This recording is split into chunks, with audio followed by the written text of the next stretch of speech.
thọ trang hổ cho lên bài ô nên nữa à chả nãy tao dùng như miền việc dùng chụp băng miền mùa xe bữa nay hắn nó lãnh trình thiên hùng hành hàng mày hắn nó tề tụ cáp trên thành của nhà chơi số kịch tụ xuất sấy nhé tiếp hành hàng này thiên hùng sám này hành hàng mày thiên hùng như miền giống nó chụp băng tụ hắn nó tề thành thiên hùng anh ấy hẹp quang của miền mùa sao chỉ vừa thành thiên hùngอีหายเพื่อนตู้ตาเสียงพินแซงจานนี้พินแซงได้เวอร์เจ้าพินโซมองเขายิ่งสูงสุดเลยเจ้าเราไปถือก้อนกับปุจจันทินูมาเยี่ยมมาเที่ยวใส่ทิพย์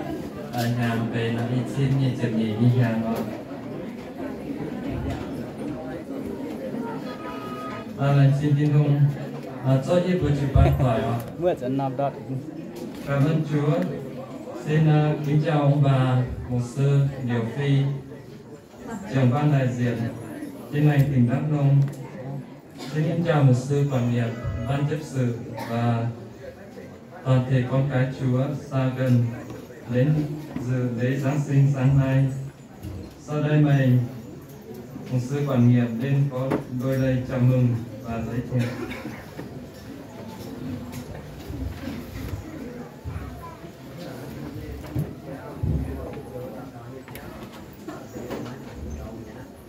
Trước hết xin cảm tạ ơn Đức Chúa Trời đã ban ơn và cứu tất cả những anh em của nhân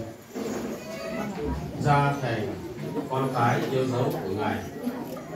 Thật cảm tạ ơn Chúa. Mừng Chúa Giáng sinh năm 2022. Cảm tạ ơn Chúa. Tôi xin kính giới thiệu ông bà mục sư trưởng ban đại diện Tin lành tỉnh Đắk Nông về tham dự và cũng là có lời Chúa cho Hội Thánh. Xin mời mục sư bà nữa.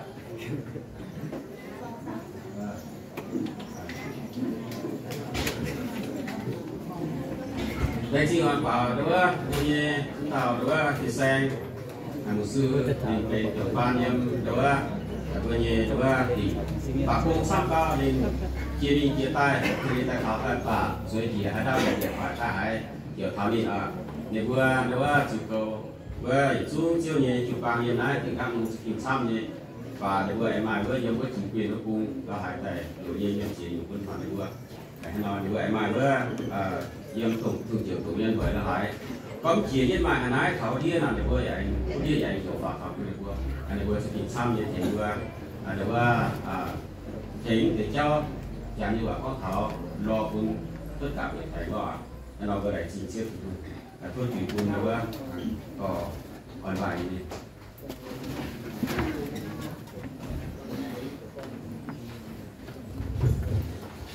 Mình xin tin nhung và nó sẽ hỗ trợ chị con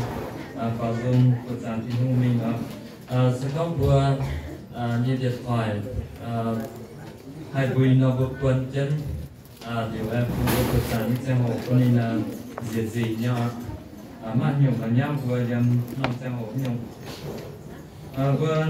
chẳng thêm hai dùng vào nhầm vừa như dùng đó sau nhầm đi bé sẽ bếp in hoa sẽ vươn như trên dồn thôi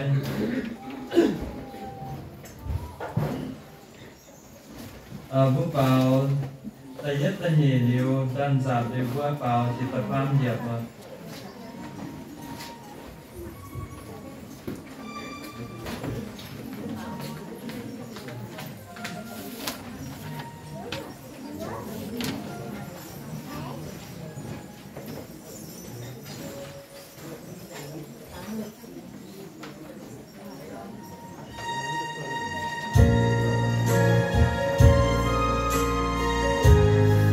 nhâm như thủ đau sâu nhâm như bé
phía chân nhầm ấn đảm mạnh bao nhiêu bản vợ điều sẽ có vừa khoai mình thì sau nó nhầm tới nhất thì một hai nhầm tới nhất sang xiểm hình nhầm vừa tổn rồi mình nhập thì sau Kinh Thánh trong Timôthê thứ nhất đoạn 1 câu 15, chúng ta không đọc câu gốc 3 lần. Ta cùng khởi sự. Đức Chúa Giêsu Christ đã đến trong thế gian để cứu vớt kẻ có tội. Ấy là lời chắc chắn, đáng đem lòng tin trọn vẹn mà nhận lấy. Đức Chúa Giêsu Christ đã đến trong thế gian để cứu vớt kẻ có tội. Ấy là lời chắc chắn, đáng đem lòng tin trọn vẹn mà nhận lấy. Đức Chúa Giêsu Christ đã đến trong thế gian để cứu vớt kẻ có tội. Ấy là lời chắc chắn, đáng đem lòng tin trọn vẹn mà nhận lấy. Xin mời một sư quan niệm lên câu 12.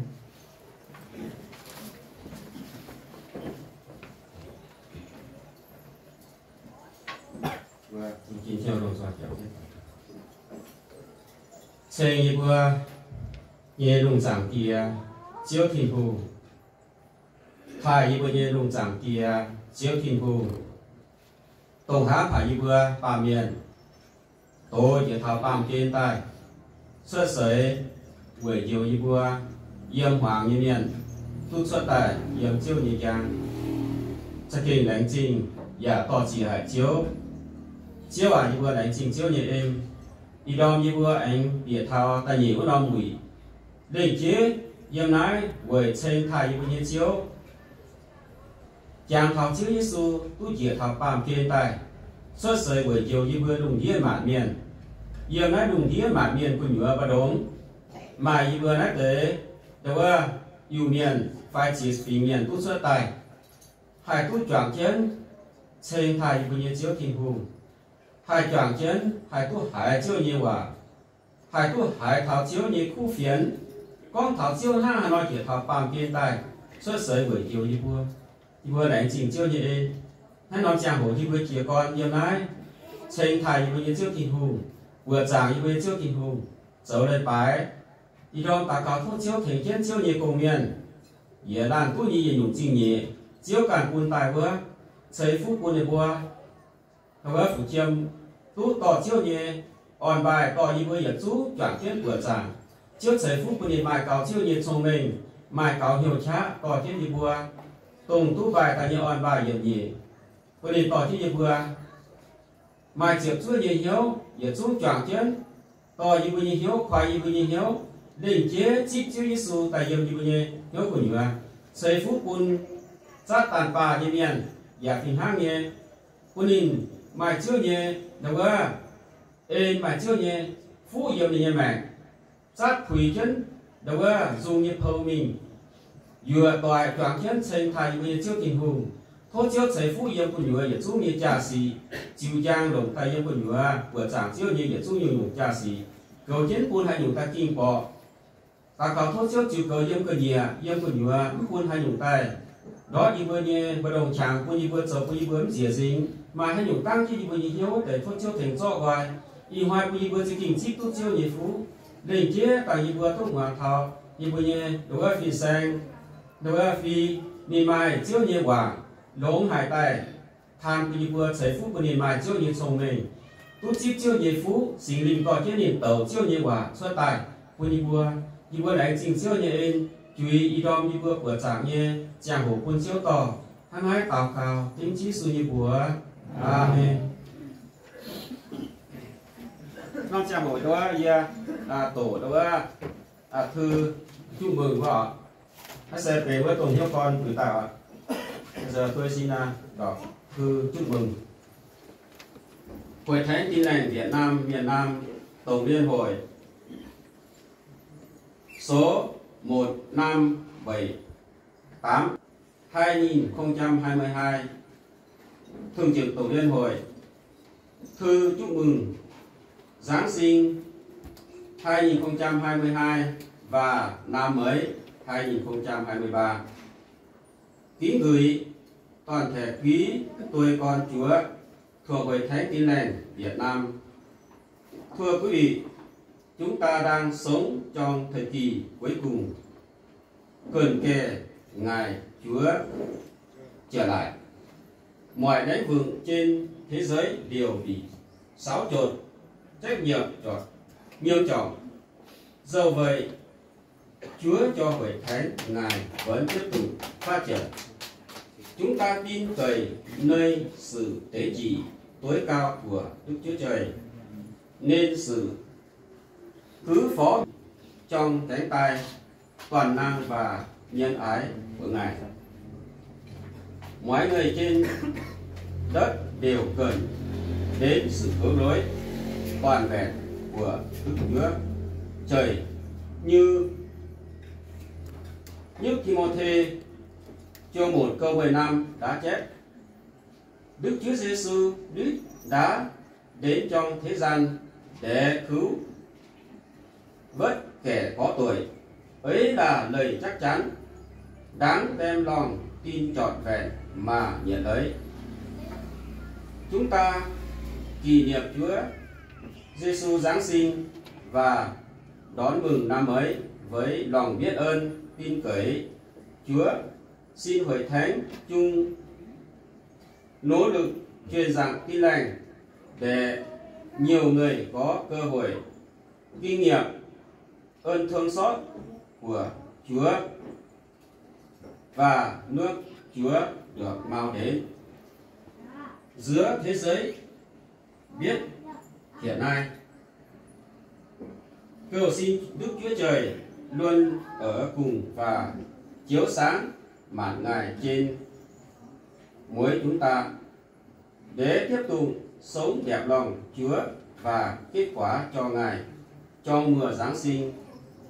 2022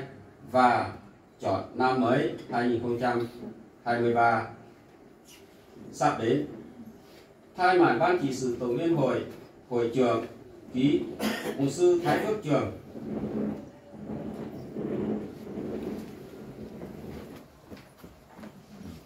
Vị thống sai gì ạ? Nên xin kính hôn cùng phép con mai thiện tay con thảo vừa xiển như miền nó sẽ hỗ trợ chọn chân vào dùng dân cũng như cùng đó sau dân ít bé chẹp chúa bước vào dành điều bước chúa đàn bó dạp điều bước vào thì chán nhỏ chán như nhằm chẹp chết.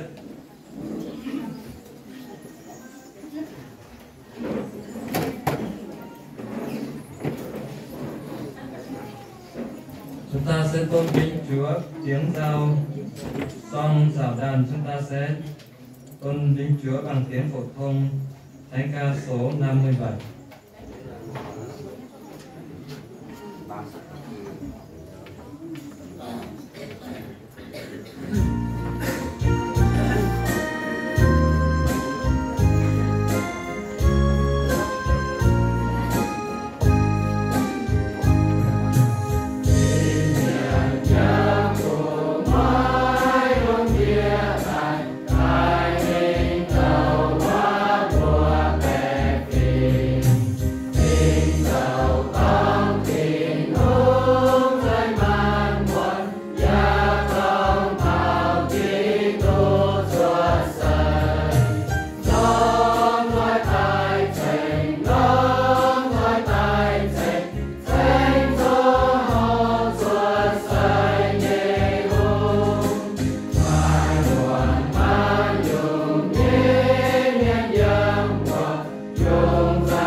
Sao niên mang cứu ngoài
hồ vừa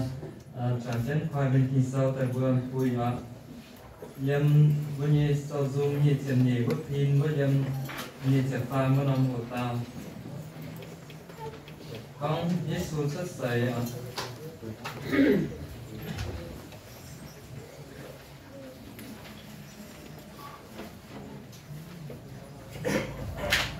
Psalm và Kinh Thánh trong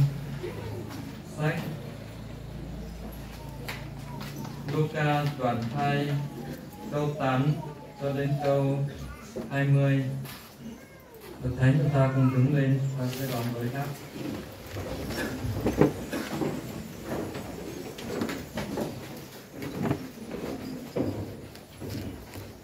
Dâm như sung sâu với dâm như chìm nhiều với thiên như chìm pha môn ông một tàu này con Giêsu xuất sẩy nhiều vừa trả trên quỳ giật thốt tổ đang Giêsu xuất sẩy dâm Judea sáng về đây thêm muốn vất sản tòa chủ Herod cùng sầu hùng tìa gà há bài tây xàm thầy như tôm phim sang dâm tông cung tài thảo Jerusalem sinh Mai cả xuất sợi ra cho những thanh niên đi cùng với ta cùng mà dâm hải yêu quốc quản lý thiên thầy dâm tông cung xuất triệu tài tài mi Hoàng hùng tìa con liều vất tây tông phim sang triệu xuất giáo mình hạ xin đảng dâm tông cung quả xuất với ông thầy mình đảng mình vua mình thảo phật chuối dâm với ông tòng cùng ngoài triệu tình chân vua Vua non thầy cung mai thầy mặt bạc kỳ dùng nhi miền lùng vận giảm dâm dùng sáng tờ linh coi nhi dùng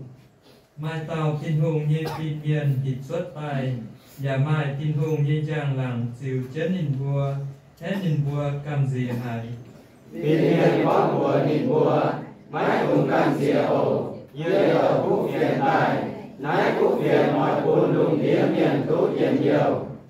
in hoi dâm David như muốn mày vua như diệu chiếu xuất sẩy tài á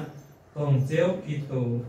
nái cho mình như chẳng khổ mày vua mình lọ quạt đều chết quẩy vỡ mặt sổ của nhựa chiều tổ vỡ tao á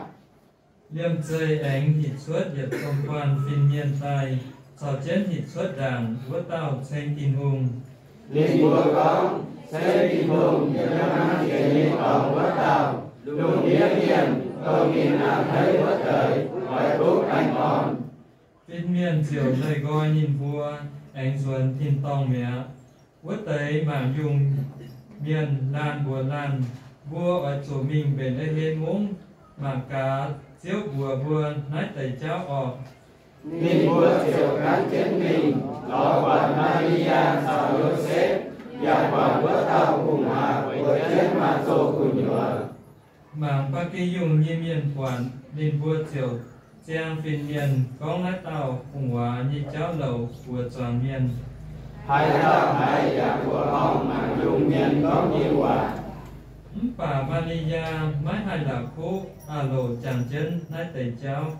mà dùng như miền bởi linh vua quả liều ai liều như xì diệu thai kinh hùng thế chất kinh hùng chuẩn giờ xuống khỏi trời nhiên nhiên có nhiều quả xin tin hồ với sống sạch có trên của nhiều bài mình làm xã hội có vừa trong phần quản vừa rất là có dùng xây tin hồ nó cái nách kém nặng chia này cũng đó ăn ham vừa món nặng hải rồi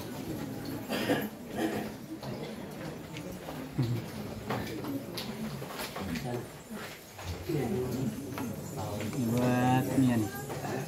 vừa có dung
xin vua phó dung quanครับน้องที่หกบัวเบ็ดเช่นบัวเย็นเชียร์เบ็ดเช่นบัวเย็นจริงเย่บัวฝุ่งบุญเจ้าสูตรงเจ้าสูชุดใส่ก็เหมือนว่ามาสามไทยยี่สิบแสงต่อที่จริงเย่ตาย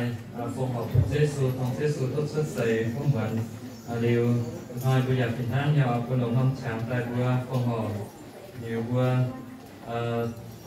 เจ้าที่มีกงยังผมบุฟงหอมีเจ้าน้องเจ้าบัวป่าจงยังบัวเย็นน้ำเสาบัวยังหยัดแป๊ดเจ็บปามเร็วทบปูวานเสาชนเจียมชุดตาเสียวที่ปานฟงหอ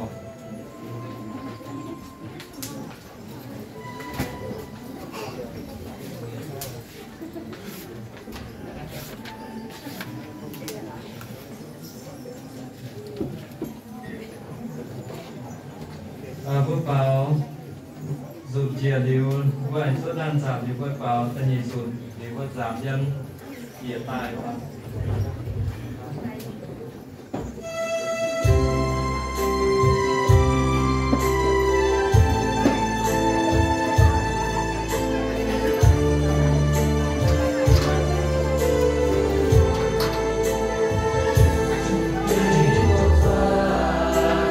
cho kênh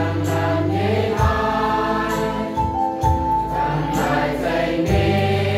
Mì Gõ để không bỏ lỡ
vừa trò trên tòa cầu là thôn quan xuất tại tòa cầu đây thì lâm sinh nhau.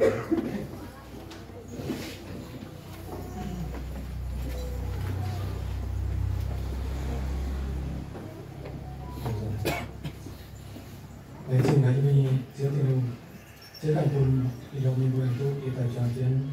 từ nay của cháu chưa thì luôn thì này xin để chưa nhìn sang này chưa là đồng hỏi chưa xuất sở là tài thì thảo bằng kiền tổ ơn Maria người chú người chiến trải hành gì gì tại phần tuần chưa thì luôn chưa là không phải chưa gì vừa cảnh trường miền hắn chưa sẽ phúc đi vui nhé mà hành động trả gì chưa sẽ phúc đi vui nhé mà trả gì nó sẽ tồn vui nhé nhớ chạy đi trình nhàn vì mong những người về đi như trình nhàn phải phụ huynh chiếu về giáo trình nhiều cùng chiếu về cho chiếu chính của trình nhàn nhiều chiếu nhiều của giáo trình nhiều cùng chiếu là đồng với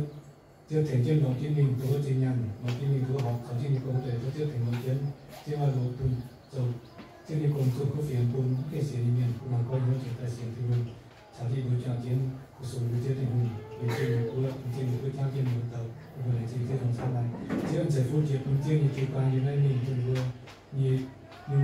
chiều như chiếu giải phút tuần vừa mà trả xong cái phòng như tàu vừa làm trình chiếu vừa cho người trình nhận chiếu cùng chiếu thành tuần vừa tàu tàu chỉ chiếu này và cảm thấy chỉ suy vừa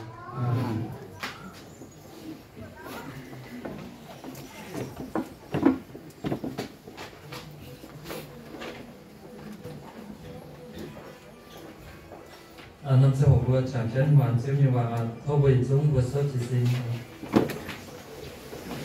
Tiếp theo chương trình xin trân trọng kính mời ông mục sư điều phi trưởng ban đại diện đến này thì đang nông lên vào giải công nghệ và chia sẻ một chút.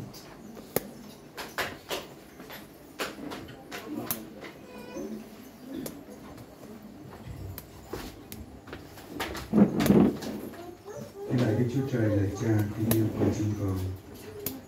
chúng con cảm tạ Chúa vì Đức Chúa Trời là đấng dựng nên muôn vật, chúng con có loài người chúng con cảm tạ Chúa đã dựng nên con người của chúng con giống như hình của Chúa Trời và ban cho chúng con có thân thể và linh hồn để biết thông công với Chúa, cầu nguyện với Ngài, thờ phượng Ngài. Chúa ơi, cho dù chúng con là những tội nhân đang phải hôn mết, chết mất đời đời như hỏa ngục của ma quỷ, nhưng Chúa đã ban con một của Ngài xuống trần gian hầu cho mỗi một chúng con tin nhận Chúa Giêsu làm cứu Chúa của mình, thì chúng con được sự sống đời đời. Chúng con cảm tạ ơn Cha nhiều lắm. Chúa ơi, trong buổi sáng hôm nay Chúa cũng có đưa đường cho chính mình con đến tại hội thánh đất quốc này để chúng con cùng Chúa vui đón mừng Chúa Giêsu Giáng sinh xuống trần gian để cứu vớt chúng con là những kẻ có tội. Chúng con cảm tạ ơn Chúa trong thời giờ này. Chúa cũng có lời của Ngài, con cũng có lời của Ngài để chia sẻ và nâng đỡ mỗi một chúng con là những con cái yêu dấu của Chúa trong hội thánh của Ngài trong buổi sáng này. Xin Chúa ban Thánh Linh của Ngài dạy dỗ cho chính mình con và ban cho mỗi một chúng con có một tấm lòng thiêng liêng rộng mở để chúng con tiếp đón lời của Ngài, hầu cho mỗi một chúng con đến đây không những là chỉ xem lễ hoặc là chúng con có một cái sự thú vui nào đó gặp nhau, nhưng mỗi một chúng con phải đem lòng mình nhận lấy lời của Chúa Trời để mỗi một chúng con có sức mới, có những tấm lòng tươi mới từ nơi Ngài. Chúng con cảm tạ ơn Cha. Con hết lòng thành kính cầu nguyện nhân danh Đức Chúa Giêsu Christ. Amen. Xin mời hội thánh chúng ta đồng ngồi.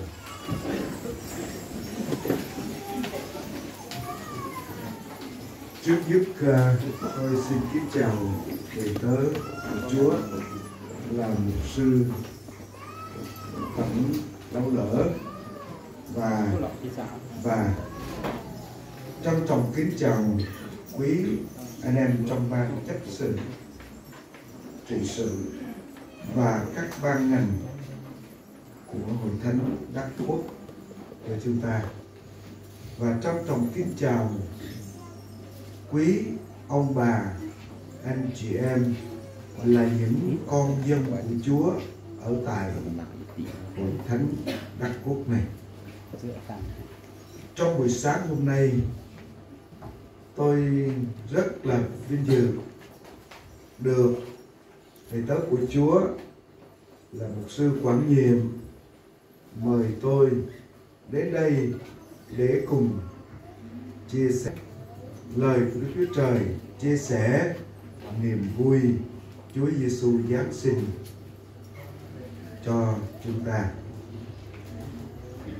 Đây là lần thứ hai tôi đến đây để chia sẻ lời Chúa trong dịp kỷ niệm Chúa Giêsu Giáng sinh. Năm kia gì đó tôi đến có một lần đến cái chỗ trường học, tôi nhớ là sẽ rẽ trái và ăn cơm tối ở tại một nhà của chấp sự, và sau đó tôi không nhớ rằng là sẽ đi thẳng qua bên đó hay là đi quay lại cái chỗ cua đó rồi tôi đi thẳng qua bên đây, tôi không nhớ. Nhưng mà tôi chỉ nhớ rằng là tôi đến và tới trường học sẽ rẽ trái. Và sáng hôm nay thì tôi đến cũng khá là sớm, thì tôi cứ nghĩ rằng là rồi sẽ rẽ vào cái chỗ trường học đó, rẽ trái, và tôi cứ chạy xe, có một cái cầu rồi bắt đầu lên dốc, hết dốc tới cây cao su. Cho nên là tôi mới điện cho một sư lỡ là một sư ơi, chắc có lẽ là tôi đi lộn đường rồi. Thì cảm tạ Đức Chúa. Thì khi mà tôi quay lại thì thấy một em chấp sự bên đó thì cứ chỉ đi theo, thì tôi mới đi theo. Có lẽ rằng là cái điều này cũng là một cái sự sai lầm, bởi vì khi ngày xưa các nhà thông thái ở Đông Phương đi tìm Chúa Giêsu thì họ cũng đi không có theo sự chỉ dẫn, nhưng mà lại theo cái ý riêng của mình và đến tại thành Jerusalem và hỏi vua ở tại đó. Thì vua mới nói rằng là mới kêu gọi những người thông thái, những người có trí thức ở trong thành phố và hỏi Chúa Giêsu đã sanh tại đâu. Thì các nhà trí thức đó mới nói câu với vua rằng Chúa Giêsu sẽ sanh tại thành Bethlehem. Và sau khi sự dẫn lối, khi mà ra ngoài thành Jerusalem, thì các nhà thông thái đó, các vua đó mới thấy được sự xuất hiện của ngôi sao và dẫn họ đến nơi Chúa Giêsu Giáng sinh. Chúng ta cảm tạ Chúa. Thì trong buổi sáng ngày hôm nay thì tôi cũng rất là vui mừng cũng được chia sẻ, bởi vì trong buổi sáng hôm nay thì tôi nghe mục sư nói với tôi rằng là hội thánh của chúng ta là gồm 3 sắc tộc. Một là người Dao, hai là người Mơ Nông. Hồi nãy mục sư nói rằng là một sắc tộc nữa là gì? Mông. Có lẽ rằng người Mông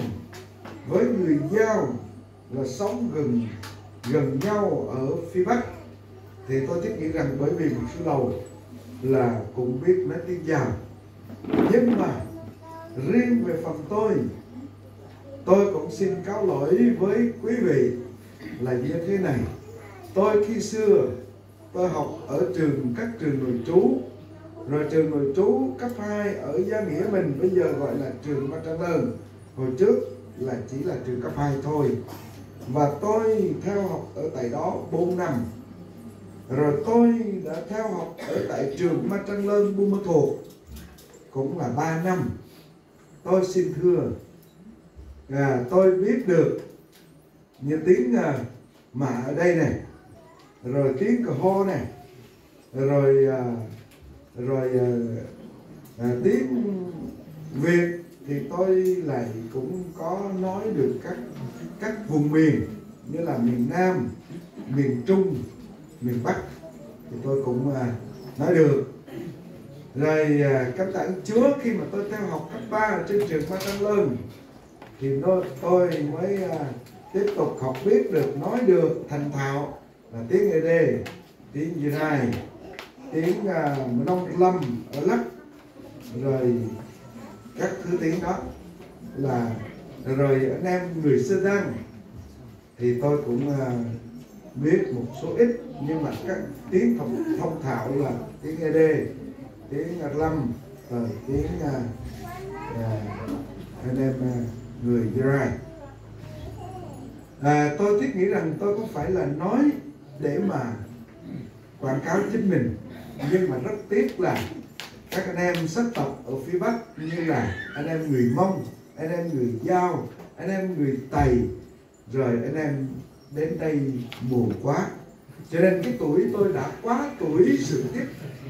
tiếp thu được rồi thì anh em mới đến. Cho nên là tôi không thể, tôi đọc được, nhưng mà nếu mà tôi đọc chậm thì tôi đọc được, nhưng mà không có hiểu gì, chỉ biết coi như là Thiên Hùng mà thôi. Cảm tạ ơn Chúa. Nhưng dù sao thì tôi nói tiếng Việt,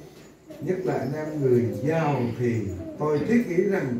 anh em rất là giỏi, chị em rất là giỏi biết được tiếng Việt. Chị em người Mông á, tôi xin lỗi, bởi vì tôi là kiêm nhiệm hội thánh người Mông ở Đắk Mo. Nhiều quý bà quý cô mà lớn tuổi á là khó mà hiểu tiếng Việt lắm, cho nên tôi biết anh em chị em người Dao ở khu của tôi là xã Tích, nhưng mà họ không có tin Chúa, nhưng mà họ biết rất là thông thạo tiếng Việt, cho nên là tôi thiết nghĩ đến đây thì như mục sư cũng đã có nói với tôi trước đó thì không cần phải phiên dịch. Cảm ơn Chúa rất là nhiều. Thì trong buổi sáng hôm nay chúng ta đã đọc về bằng tiếng mẹ đẻ của mình, tiếng Dao trong Kinh Thánh đọc đối đáp. Thì trong buổi sáng hôm nay tôi cũng nương vào lời của Đức Chúa Trời được chép ở trong sách Luca đoạn 2 câu 8 cho đến câu thứ 20 đó, và nương trên lời của Chúa là câu gốc của Hội Thánh Tin Lành Việt Nam của chúng ta đã chọn làm cái câu gốc cho cái đề tài Chúa Giêsu xuống thế gian này trong năm nay. Chúng ta cảm tạ ơn Chúa. Như chúng ta thấy, tôi xin đọc để nhắc lại cho chính mình tôi cũng như quý con cái của Chúa trong tiếng Việt, trong sách Luca đoạn thứ 2 từ câu thứ 8 đến câu thứ 20. Chúng ta cùng theo dõi. Và cũng trong miền đó có mấy kẻ chăn chiên trú ngoài đồng, thức canh giữ bầy chiên. Một thiên sứ của Chúa đến gần họ, và sự vinh hiển của Chúa chói lòa xung quanh. Họ rất sợ hãi. Thiên sứ bèn phán rằng: đừng sợ chi, vì này ta báo cho các ngươi một tin lành, sẽ là sự vui mừng lớn cho muôn dân. Ấy là hôm nay tại thành David đã sanh cho các ngươi một đấng cứu thế, là Christ, là Chúa.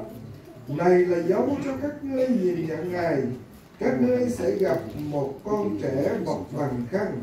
nằm trong bánh cỏ bóng trúc. Có muôn vàng thiên sứ với thiên binh với thiên sứ đó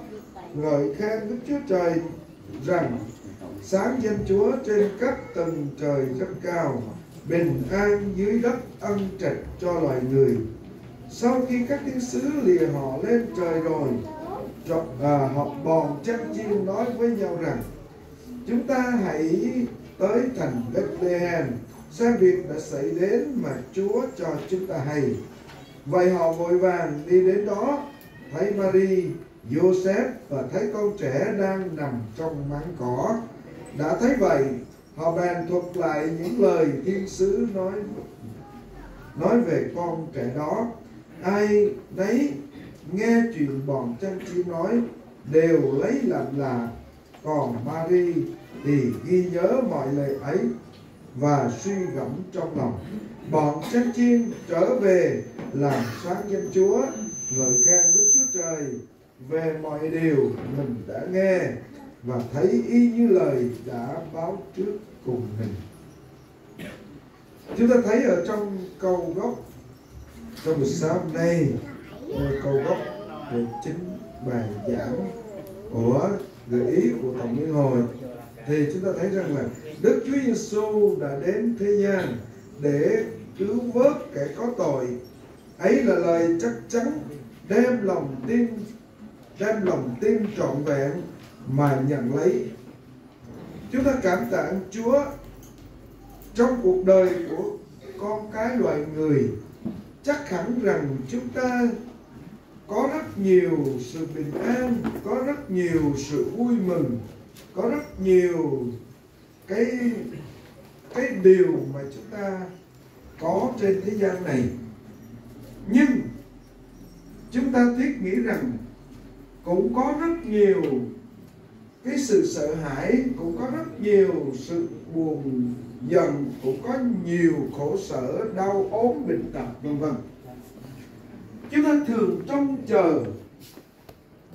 điều gì tốt sẽ đến với chúng ta. Nhưng mà chúng ta thật có rất nhiều mà chúng ta không ngờ, đó là những điều xấu vẫn tồn tại và đến với đời sống của mỗi con người chúng ta.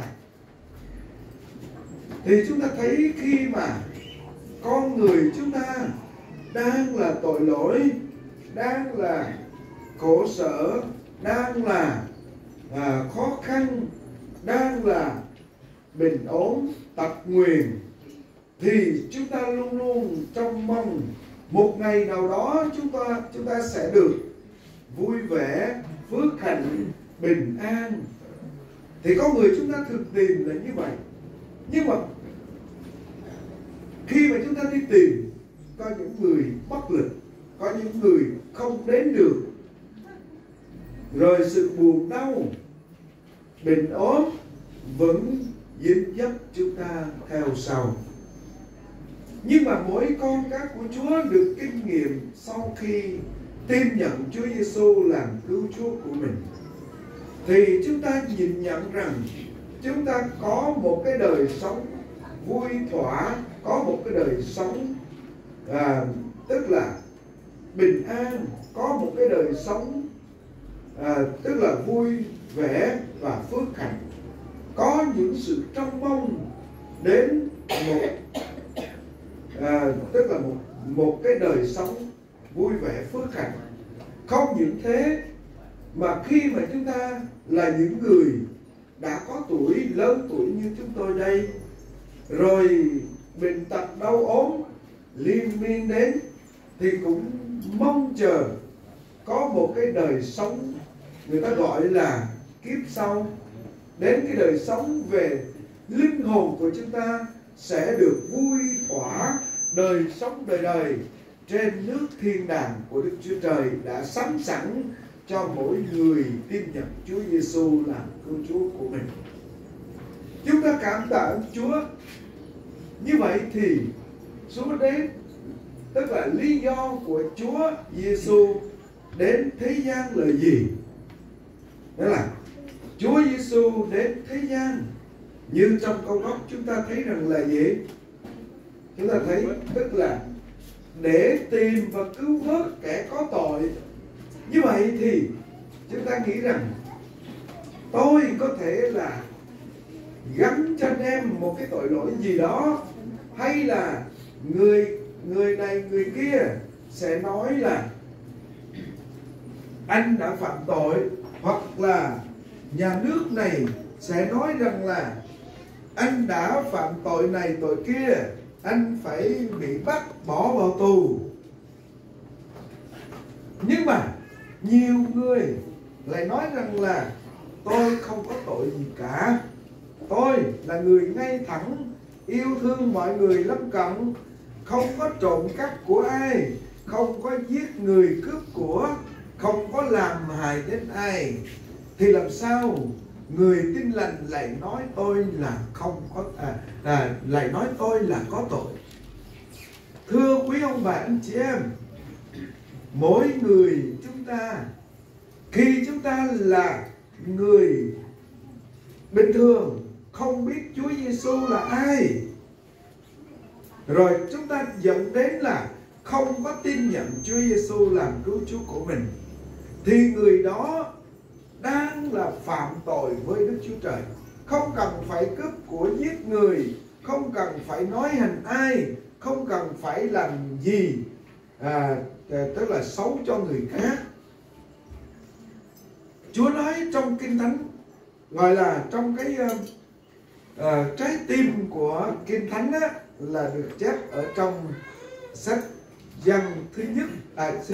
sách Giăng đoạn 3 câu thứ 16 chép rằng, đó là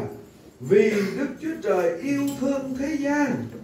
đến nỗi đã ban con một của Ngài, hầu cho hễ ai tin con ấy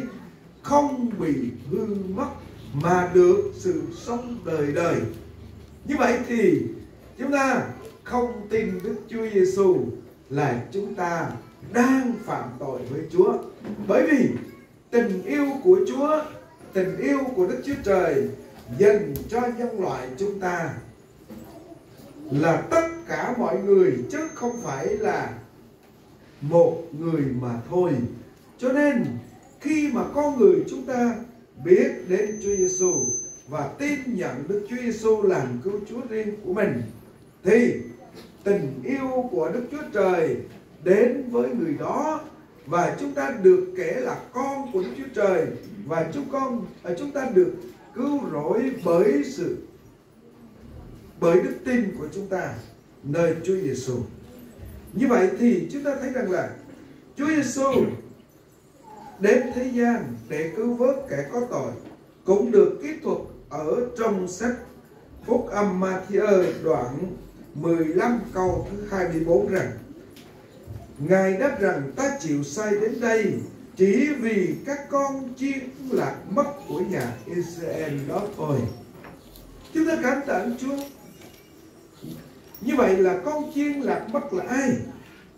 Có phải là những người chưa tin nhận Chúa Giêsu hay không? Chúng ta biết như Chúa nói đó, hễ ai tin nhận Chúa Giêsu làm cứu Chúa của mình thì không bị hư mất mà được sự sống đời đời. Tức là Chúa Giêsu đến thế gian này để tìm và cứu vớt chúng ta. Đó là lý do Chúa Giêsu giáng sinh làm người. Rồi Chúa Giêsu cũng, lý do của Chúa Giêsu giáng sinh là điều thứ hai chúng ta thấy ở đây, đó là được kỹ thuật trong sách Giăng đoạn 1 câu thứ 12. Thì Chúa nói rằng: nhưng hễ ai đã tin nhận Ngài thì Ngài ban cho quyền phép trở nên con cái Đức Chúa Trời, là ban cho những kẻ tin danh Ngài. Như vậy thì Chúa xuống trần gian, con người chúng ta tin thì Chúa sẽ ban chúng ta trở nên con cái của Đức Chúa Trời, là ban cho những kẻ tin nhận Chúa Giêsu làm cứu Chúa của mình. Như vậy thì chúng ta thấy nếu mà không tin thì như thế nào? Không tin thì bị hư mất. Không tin thì chúng ta vẫn còn tội lỗi với Chúa. Phải không ạ? Nên chúng ta cảm tạ Chúa. Lý do Chúa Giêsu giáng sinh làm người là Chúa đến để tìm và cứu vớt nhân loại. Rồi Chúa muốn ban cho chúng ta một địa vị mới, đó là trở nên con cái của Đức Chúa Trời. Như vậy thì điều thứ hai, Chúa đến để ban sự cứu rỗi cho nhân loại, rồi để ban cho sự bình an cho tất cả những người tin nhận Ngài. Rồi Chúa đến, như chúng ta thấy ở trong sách tiên tri Ê-sai đoạn 9 câu thứ 5 rằng: vì có một con trẻ sanh cho chúng ta,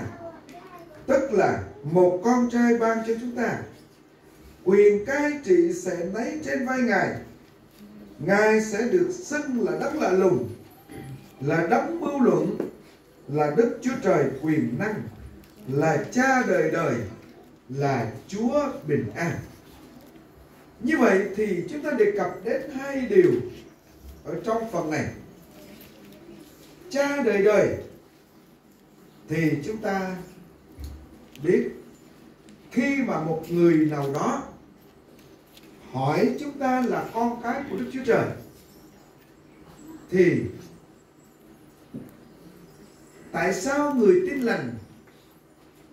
lại không thờ ông bà cha mẹ mình?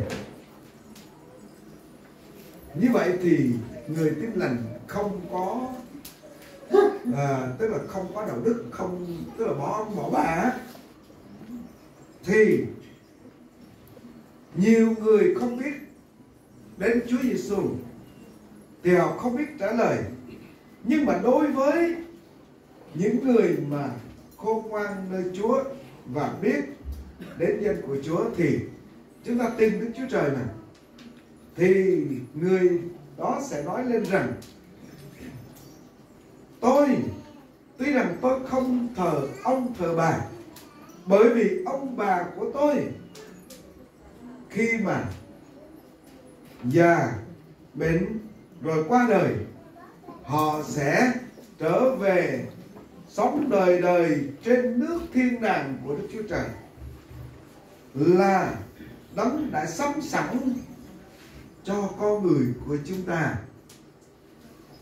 Mà tôi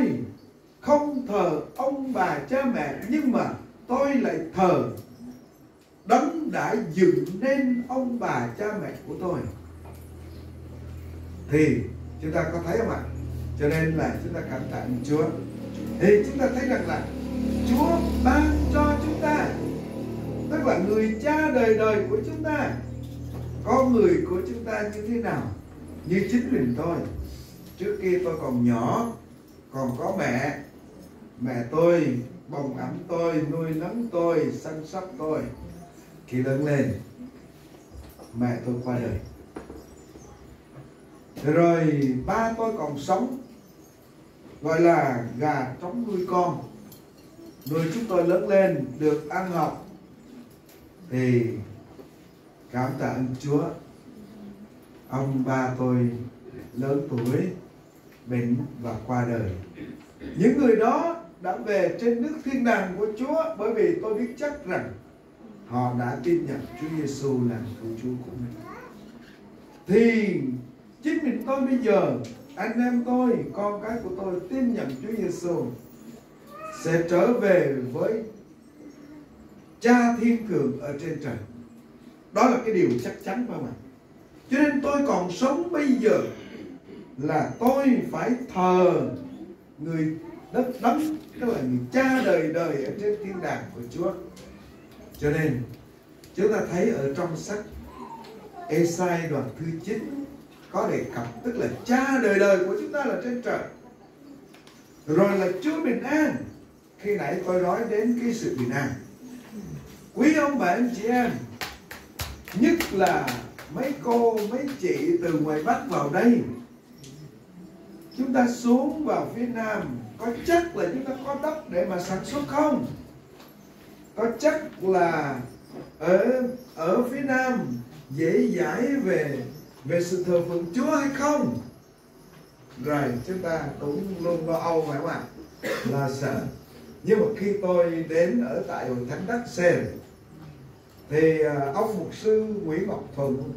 hỏi mục sư Phóng Trần Phi phải rằng tiền của hội thánh đã dâng được bao nhiêu mà mục sư làm cái nhà thờ trên 5 tỷ đó mục sư Phi? Thì mục sư Phi mới trả lời: chúng tôi xuống phía Nam ở đây giống như là người Israel ngày xưa đến tại xứ đường sữa và mật ở tại Canaan. Người mới Đông không thấy cái điều đó, bởi vì đã rất là nhiều cái khu vực của thác đất sền. Nhưng mà anh em dọn lại cái đá đó để xung quanh cây cà phê, rồi để xung quanh cái trụ tiêu, rồi đất đó nó rất là tốt, chỉ trồng bắp, rồi trồng tiêu, trồng cà phê, rồi trồng xoài, nên sống rất là tốt đẹp. Chúng ta cảm tạ Chúa cho đến bây giờ chúng ta thấy rằng là khi mà chúng ta tin nhận Chúa Giêsu làm cứu Chúa của mình, cho dù trên đời này có rất nhiều sự khổ sở, bất trắc, có những điều gì chúng ta không thể yên lòng, nhưng khi chúng ta tin nhận Chúa Giêsu làm cứu Chúa của mình, chúng ta có sự bình an thật. Có lẽ rằng những người chăn chiên ngày xưa giờ cũng lo rất là nhiều quý vị. Trong đêm tối có thể là con hổ, có thể là người trộm cắp bầy chiên của mình, bởi vì trong số họ thì không phải là họ có bầy chiên của gia đình mình đâu. Chắc chắn họ cũng có những người chăn thuê, chăn bầy chiên cho ông chủ của mình. Trong đêm tối như vậy, họ vừa lạnh lẽo, họ vừa sợ hãi, họ vừa sợ là con chiên của mình đã trốn đi đâu, làm gì. Nhưng khi có thiên sứ phán rằng đừng sợ chi, vì này ta báo cho các ngươi một tin lành, sẽ là một sự vui mừng lớn cho muôn dân. Là lý do gì? Ấy là tại thành David đã sanh cho các ngươi một đấng cứu thế, là Christ, là Chúa. Thì như vậy thì cái sự sợ hãi, cái sự buồn bã của họ còn tồn tại hay là biến mất? Biến mất, không còn nữa. Họ khi mà thiên binh với thiên sứ ca tụng Đức Chúa Trời, sáng danh Chúa trên các tầng trời đất cao, bình an dưới đất ân trạch cho lời người, thì các thiên binh thiên sứ lìa họ lên trời rồi, thì họ nói với nhau rằng chúng ta hãy kiếm đến tại thành Bethlehem, xem những điều gì mà Chúa đã loan báo cho chúng ta hay. Chúng ta cảm thấy như vậy thì họ còn sợ là mất chiên, con hổ sẽ xé xác chiên không? Không còn. Họ đến đó và thấy Mary, Joseph và con trẻ đang nằm trong máng cỏ, và họ đã thờ lại Ngài và thuật lại những điều đó cho Mary, Joseph. Chúng ta cảm tạ Đức Chúa. Bây giờ tôi thiết nghĩ rằng đây các chị em, rồi các bạn thanh niên nam nữ, rồi các anh em trung tráng niên, rồi quý cô quý chị, sở dĩ chúng ta ăn mặc rất là đẹp đẽ, lộng lẫy, rồi anh em cũng tươi tỉnh, sáng sủa như bây giờ đây, bởi vì chúng ta không còn sợ hãi, bởi vì chúng ta không còn là những người buồn bã, mà chúng ta đầy sự vui mừng, đầy sự bình an ở trong Chúa. Chúng ta cảm tạ ơn Chúa nhiều lắm. Rồi điều tiếp theo chúng ta thấy ở đây, cái bí quyết để mà chúng ta nhận được sự cứu rỗi của Chúa, nhận được Chúa bình an ban cho chúng ta trong thời giờ này thì như thế nào? Tức là bí quyết để nhận được Chúa Giêsu đến thế gian. Bí quyết để nhận được là gì? Chúng ta cần phải tin nhận Chúa Giêsu như tôi đã nói từ ban đầu. Như vậy thì mỗi một chúng ta là những con cái của Chúa, là những con cái của Chúa. Nhiều lúc ở trong hội thánh của tôi đang là quản nhiệm, thì có khi 12 tuổi thì cha mẹ nhớ đến, các em đó nhớ đến: mục sư ơi, xin mục sư cầu nguyện cho chúng tôi tin nhận cho chúng cháu tin nhận Chúa Giêsu làm cứu Chúa của mình. Tại vì trước kia chúng cháu là chỉ đi theo mẹ chúng cháu thôi, rồi chúng cháu chỉ biết tôn vinh Chúa theo cha mẹ thôi. Rồi có khi những người lớn khi mà lấy vợ lấy chồng thì mới bắt đầu nói rằng là bây giờ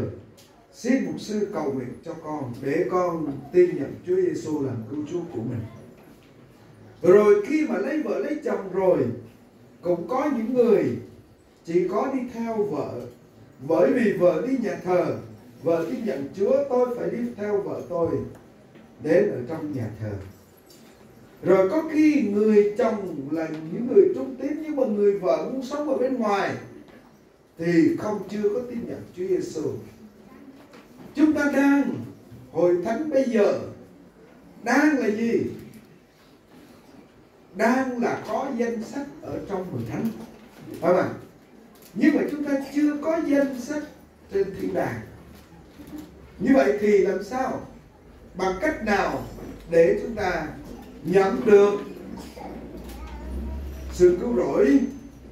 nơi Chúa Giêsu xuống trần gian? Thì mỗi một chúng ta cần phải làm gì? Tiếp nhận Chúa Giêsu làm cứu Chúa của mình. Sáng hôm nay tôi cũng muốn kêu gọi quý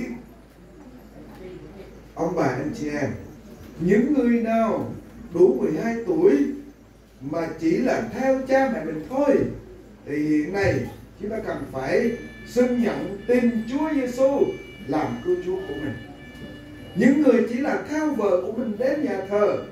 hiện nay chúng ta đang sống trong sự luân tuồng rượu chè, rồi gọi là tín đồ cái gì? Tín đồ Noel mà thôi, đến dịp Noel thì mới đến nhà thờ. Thì hiện nay chúng ta cần phải ăn năn tội lỗi của mình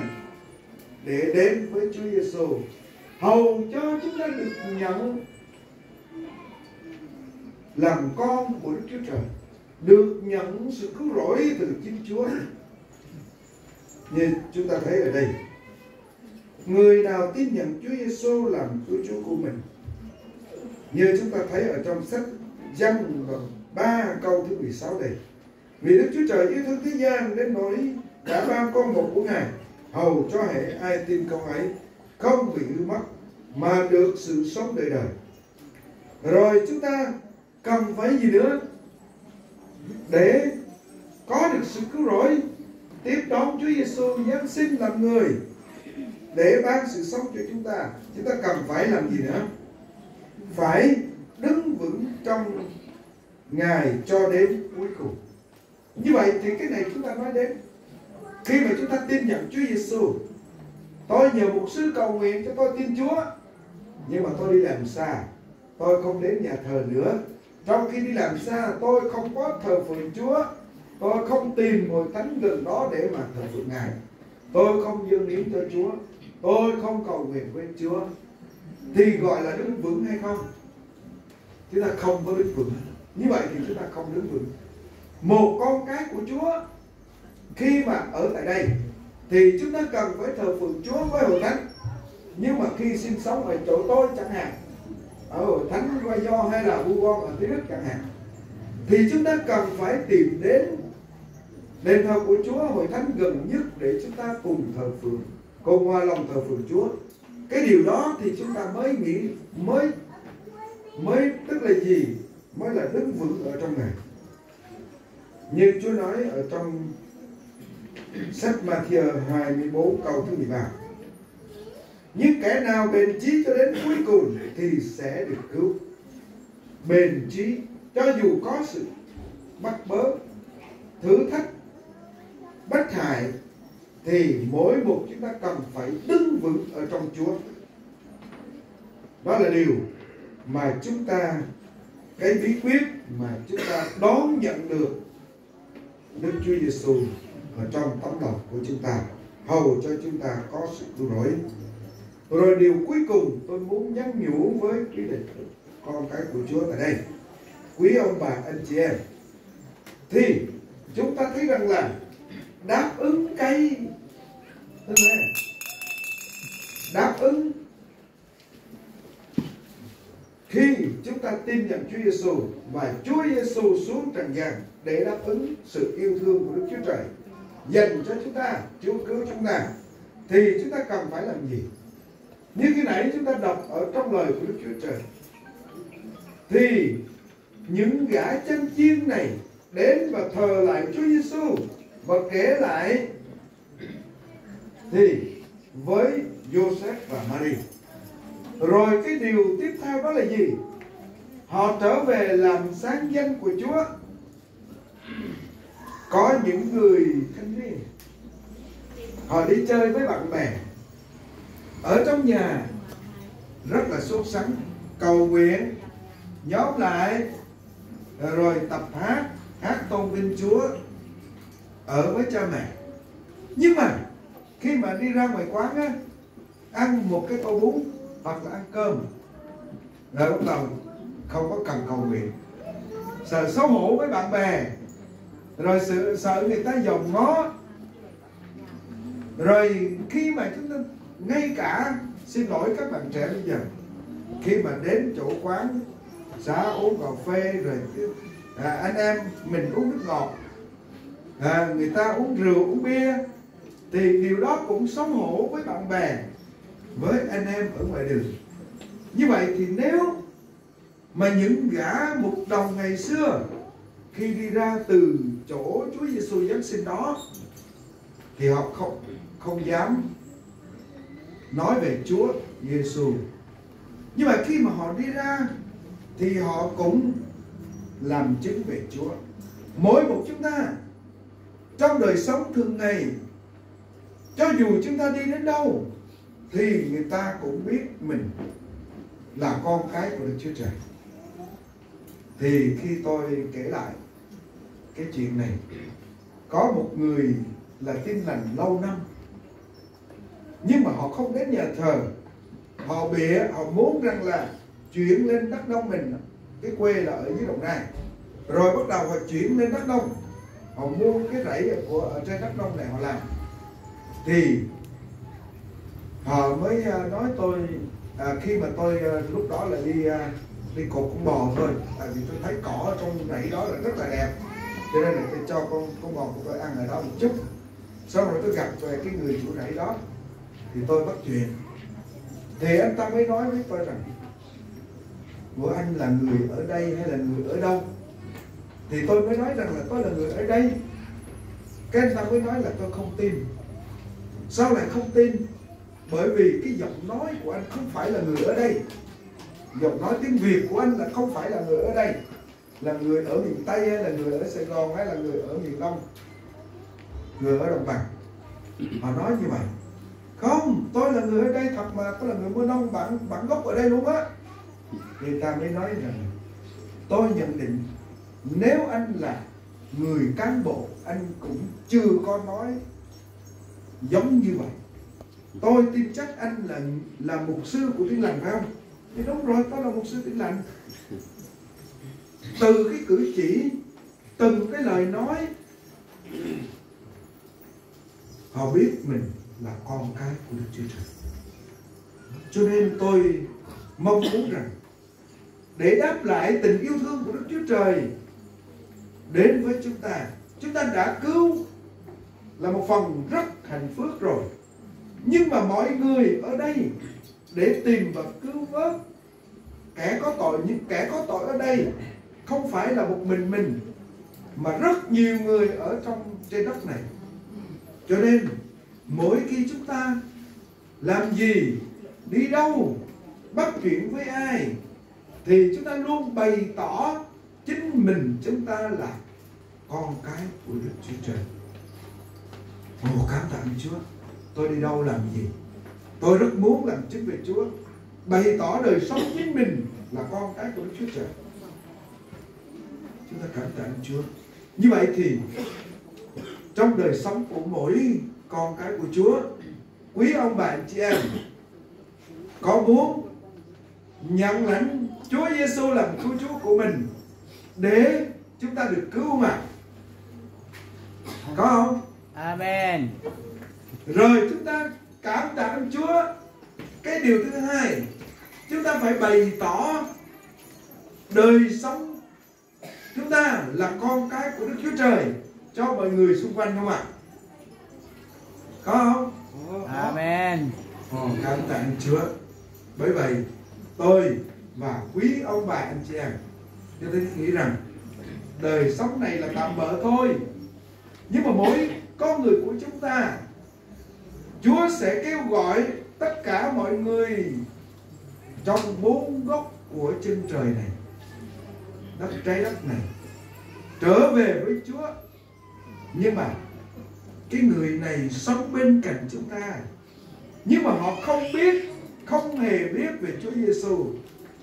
Tức là máu của họ vẫn dính,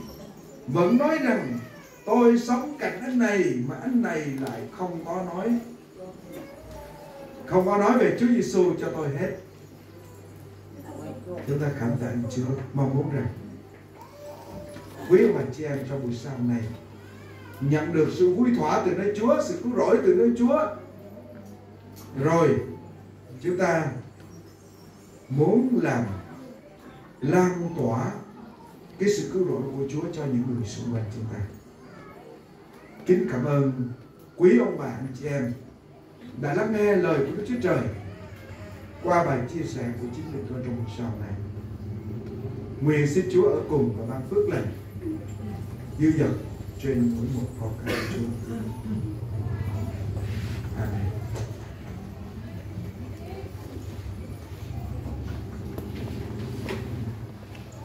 Chưa tiêu dùng. Thì nó vào dùng chịu.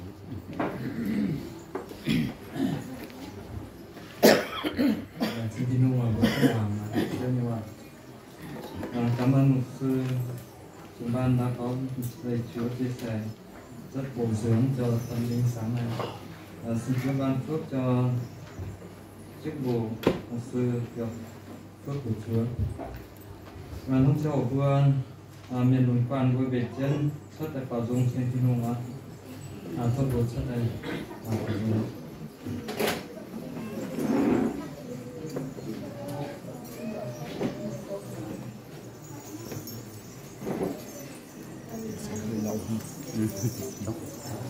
Càng lâu càng tốt, lây chứa mà.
si bữa này nông can dùng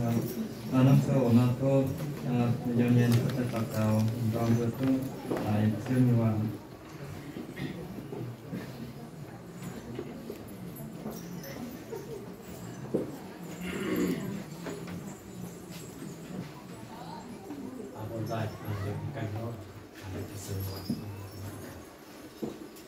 chiếu ai qua lại trình chiếu thường tôi quỳ quỳ đòn mai chiếu lỗ hệ nhiên hỏi tôi quỳ vừa bịa tài hiện nay trường kiến của chàng trường kiến của dù mai chia tiêu dùng nhẹ trình hậu mày chiếu ai qua lại trình chiếu thường nhẹ êm xám hầy tú thành thành của nhẹ xiển phim đi bữa tỏ chị chiếu thường hãng nhập khó liền đi vừa đi vừa dưới miền yên sa tà như vừa đĩa dù hỏi dù khâu bà chiếu hãng như vừa phố mà nhiệt độ toàn chỉ dù yên thêm tòngយ៉ាងlà hiện bàn kênh sớt sẩy với chiều đi vừa dưới miền nay bữa tỏ chị chiếu thường đi vừa vì quật chiếu nhìn hãng quật chiếu như dạng những kia lại trình chiếu thường vì đầm tú lộn hình như chào hùng hiện nay tú hai chiếu kỳ sâu như hòa tú giàu ya tốt thầy của kinh lộn hình chiếu à vừa thì tỏ chị chiếu hùng như ên những cái suy miền dân xây chẳng như nó bàn kênh những cái nhân mảnh quên hoàn hoi dấu tỏng dấu dưới những họp chiếu thân ngũ tẩy những thố chí xù tổng bành vì nhìn chiếu thố chiếu khó liền quả gói vì nhìn dưới thú chiếu ý xù có hiện những cái nhân mảnh có hiện những cái nhân ấy vì bây giờ nói mình vì vừa hai chiếu như khúc phiền hai chiếu như tổ vì vừa hai chiếu giang phun can tàu vì vừa mai xiên pin nám chiếu thường mày đủ tàu chiếu hòa lại chỉ chiếu thường như êm ý đó như vừa hai chiếu như hòa yên chiếu như bầu vì xanh điều phi tốt tàu chiếu như khúc phiền với thành thấy của như xiên pin nay vừa thú chiếu ý xu xử mình thìn sai giang làng gió chiếu như hòa an chỉ vừa chiếu bang tỏi mẫu tàu như bùi như hiếu vì vừa hai chiếc tú chiếu như khúc phiền hai đôi yếm như bây giờ chiếu thường chiếu à lại trình chiếu thường mà em ít hai vừa hai kỳ sâu như à mai chán tàu kỳ sâu như cắn hai dạng tú vừa thua chiếu như su cắn thể vừa hai mình bè hai pì nhớ chiếu như à vì vừa yếm say chẳng mai chiếu như hiếu chá mai chiếu như sền pin xiên vẫn chiếu mình chiếu à vừa lại trình chiếu yếm nói lùng kia yếm nói chẳng hỏi mai chán tàu còi nhiều tỏi đến chiếu như xuống và vừa mai tháng có nhớ tài chi chiếu vừa thố chí siêu tồn mai hẳn mai chiếu hùng có hiện vừa nhìn hướng dẫn tại tu sĩ khảo chiếu hùng chiếu à nhà mai sáng tao có nhiều để vấn đề hải chiếu phú phiền chiếu à thú chiếu gần thành chi vừa tu sĩ đều như miền vì vừa chứa đều cả hí vì qua hải to phú phiền cùng thảo cảnh tao cũngทั้งmiền chiếu à lại chỉ chiếu hùng như em đi hỏi vừa hải lưu kinh sâu như à thú chiếu sinh cho chiếu kinh sâu như à anh vừa nhìn nói vừa tỏ chuyện mày hết tất cả tính chí sự và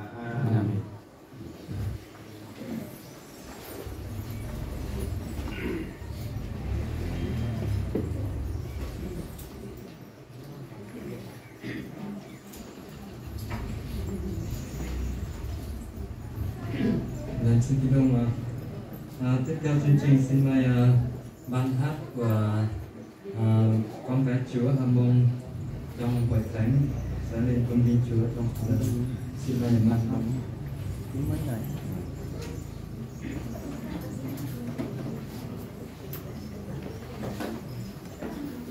giờ là như vậy thì giảng như thế nào? Ông sư giảng là tiếng biết tiếng giao thì nói về đề tài đôi gốc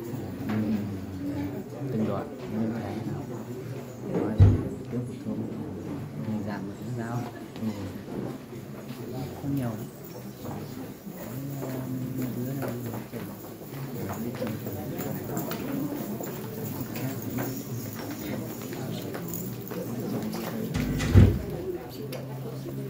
có một đứa mà thấp tôi bên kia kìa. Đấy đang ngồi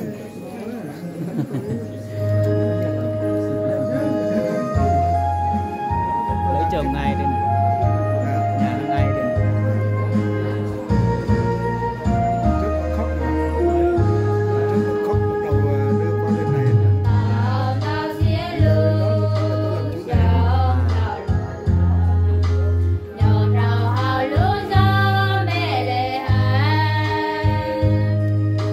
Và chưa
nhiều người chúng ta thắc mắc sao thấy mấy cô lên mà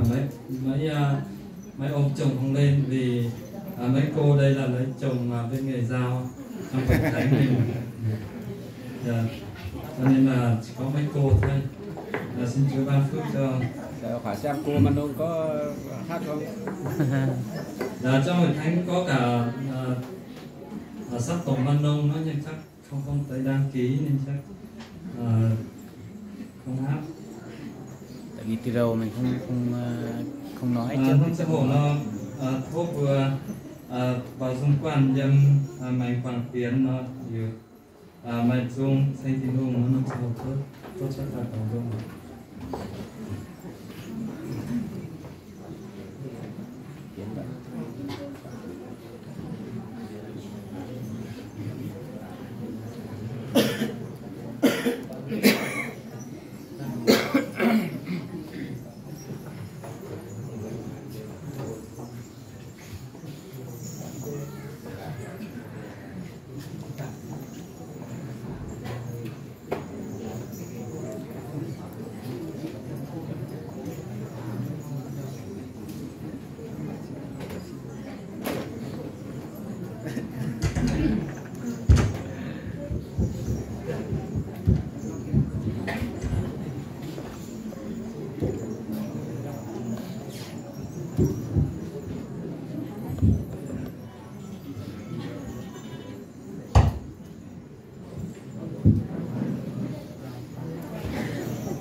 cao hoa diêm cao tí nung nhẹ to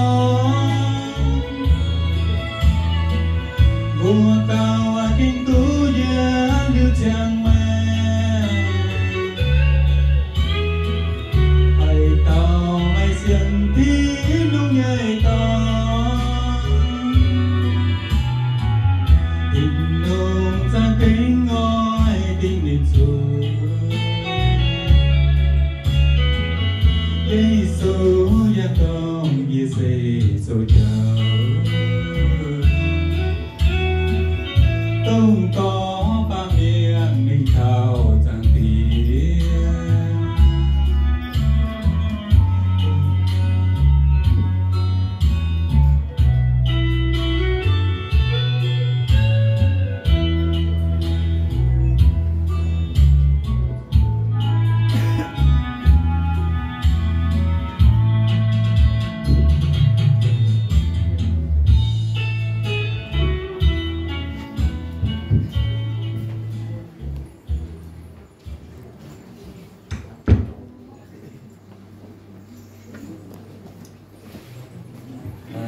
xin kính hồng Apona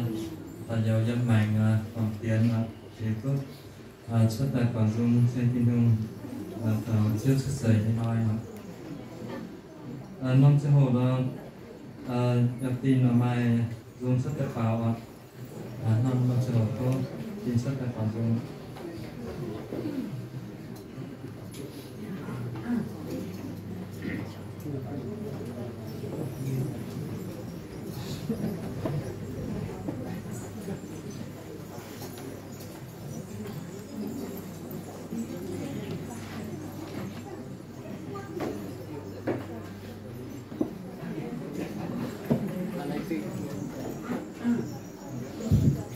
anh chị cũng như chiếu thiên hồ in thôi nó của hãng nó như nó lào tính tôi phản ai bà thôi tôi phản ai như quả nguyên nhân té này quả vốn mà tao chân này thôi anh chăm vốn là phò xuống tế cũng bằng hạt tập và đốt cho hắn nói như phò tay ở vùng quần chân tay giếng hai bảo vừa chỉ cái đi chân thì là vừa sắm nọ in hoa xây về đúa nhìn nhiều ảnh thấy chỉ như nói số vô về đúa chiêu chất sẽ là nhiều vua lục điên miền vua ọt nó là nhiều year vua chúng ta tạo vua từ ảnh thế nhớ nhung vua từ chân ta tạo hiện giang bé nhớ nhung anh sẽ vua sẽ tưởng hiện hám hoàng nhớ nhung vua tưởng hiện giang bé nhớ nhung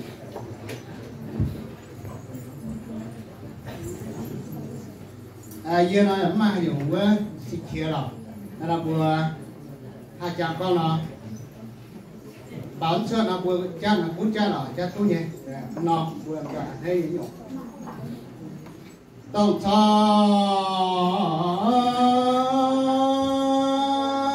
thì là hùng dây thì là té giảm dễ thì tòng dễ dễ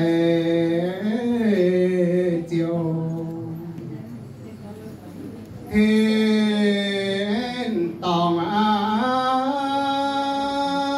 dây mai dạng là của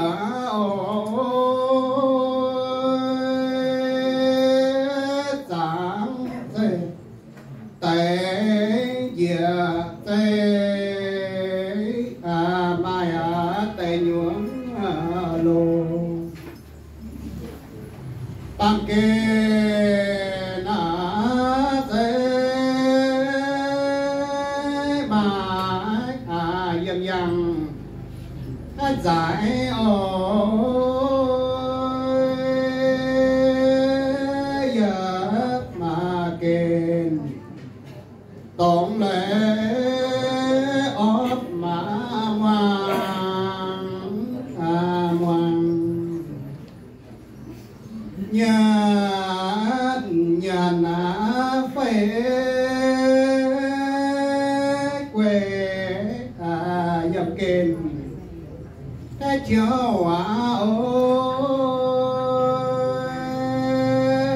phải điều xiên xe yo có phải quên quay lại đã mà hawa yêu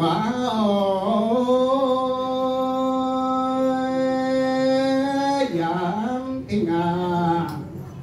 khi na hoa nhìn hoa em yếm liu hoa mà tu na tu phải mạnh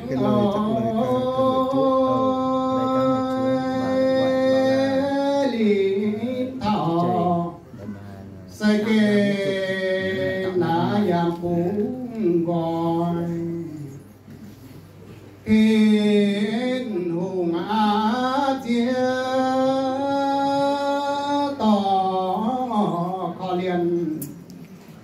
chiến não chính thể Giêsu giờ em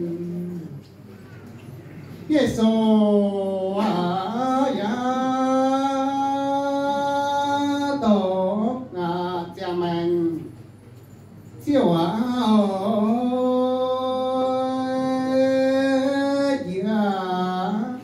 bầm xóa sẽ yêu ya man bè pa ma li xiêm trăng on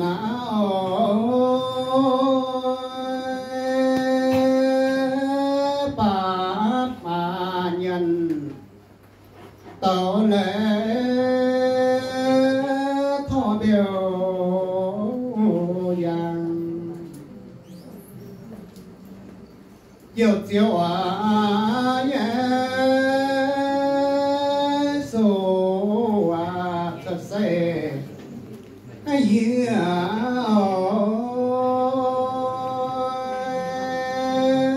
gió tuệ bể lê mà bao nói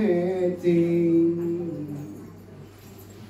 thao liêu xiết na cả tiền nghĩa hồ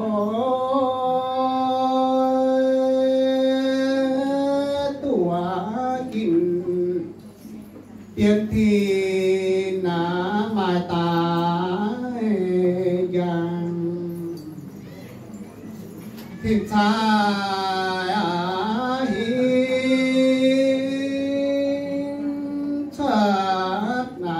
bài bài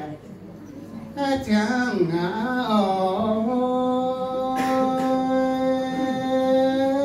thành tiêu Giêsu doan hậu xiên Giêsu chân sẽ màu in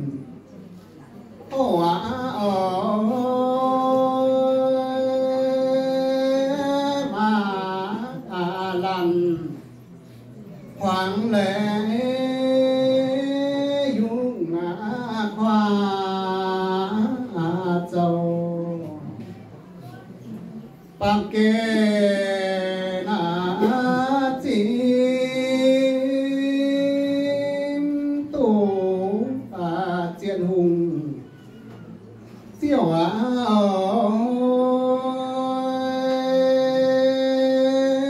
kia yo pa nhà na pa yang rồi miu liam pin của song bò mùa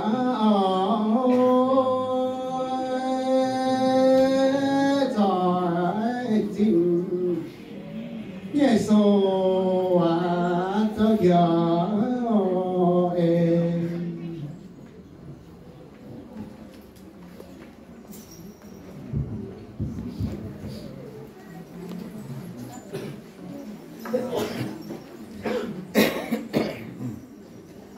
nên xin pino và pona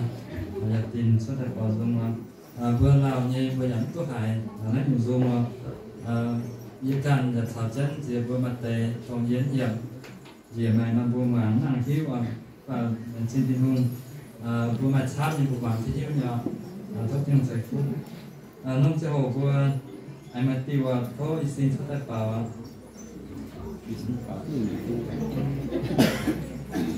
bao nhiêu eo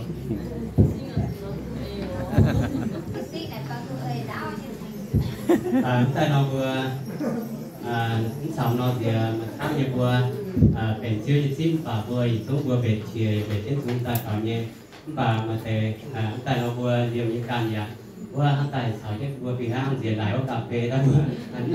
là về cứ mai chúng phải giống phải vừa tàu vào xong đây những can nhà hồ tiêu và đi nghe trong nhà nói về vừa lâu tại giờ đó mình lọc vào tại vì giảm thức thừa và dùng vậy cần năm chiếc xe phần này có sủi vừa trong vừa tôi hại vừa có tiền vào thì ta với nó ta nó vừa đủ nhé không phải có nó vừa đủ nhé tại ta nó vừa bị nhau niềm nhiệt cần vậy mà chiều ba gì kêu mà tao như nói những kêu ta nó khổ nhé vừa vậy kêu thì nhau đủ nhé để xin ông giờ có bằng tiền dùng ta phải vui nhé về nhà như lọt về có chiếu điện tháp vừa thì buồn được toàn thì vào vừa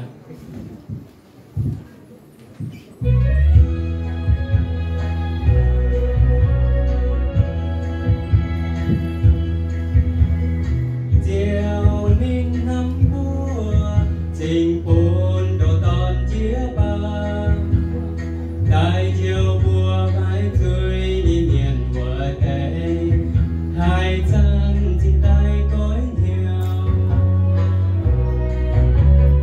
chiều liêu ninh chiều chia tay tình mùa giáo thương quay dù mùa bám miên mai tuổi ấm nhiều cắn mây có nhiều xiên đi đến hải thành giáo thương nên chớ bùa thành bùa giáo thương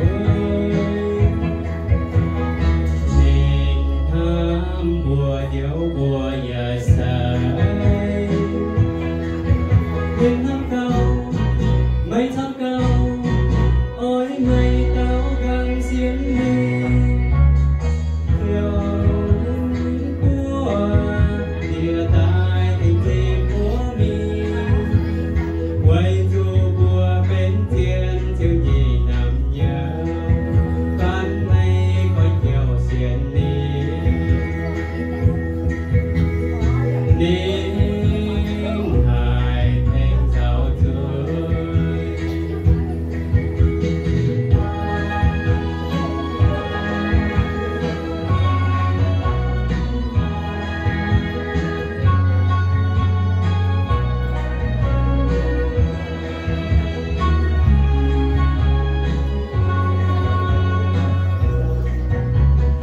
chiều liêu nín diêm chia tay tình mùa giáo thương quay thu mùa bám miên mai thủy ấm nhiều bán mây có nhiều xiên đi đến hải thành giáo thương nhìn tham bùa đánh bùa giáo thương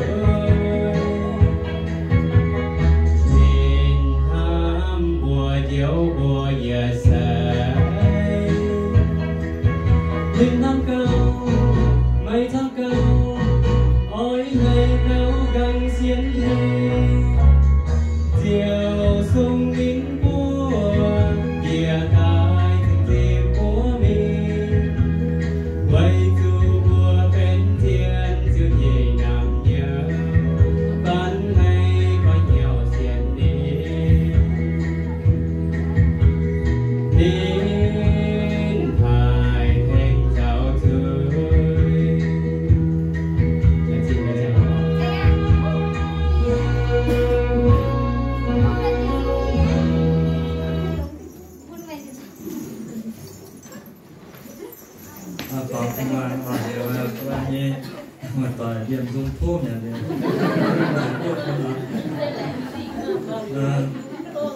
nó sẽ hộp bữa mà hạt tàu mà vào như phải ạ sự có một bể chân mà nó được phun chẳng vừa phải tập vào xem nó